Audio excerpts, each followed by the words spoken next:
Hello guys, welcome to my channel. So guys, may ikukwento ako sa inyo. Kasi, yung nag-video ako sa TikTok, parang may umano sa akin.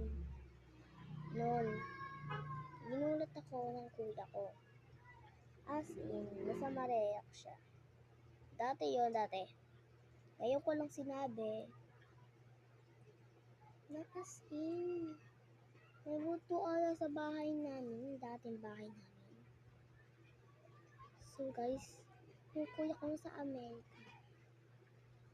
Tapos,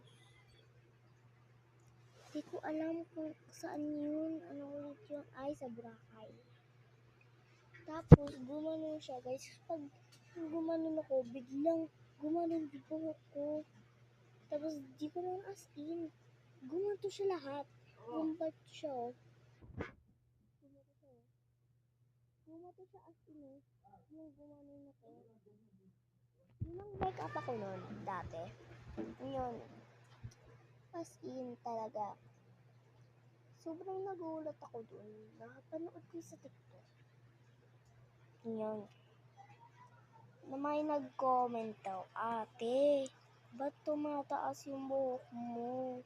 Kapitbahay lang kita. May nagbasya nun. Tapos sabi ng isang ngayon, sabi ng lalaki ulit, dalawa sila nagsabi nun.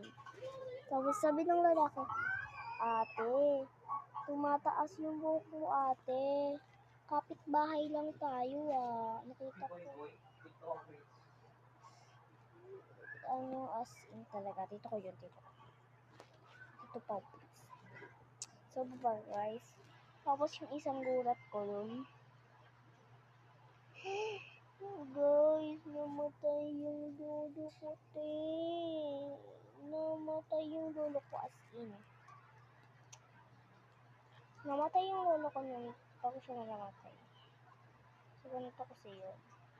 Ayun, namatay si Papa, kanina pa. Tapos, lumang-lumang, bato-bato na siya. Hindi naagdas na siya, naagnas. Tapos, siya ata yung napunto sa akin. Eh, dati, ginaganto ako ni lolo dati, yung buhay siya nun. Ginanto ako ng lolo nun, tapos, hindi ko lang alam kung nasaan. So guys, bye-bye! So thank you for watching!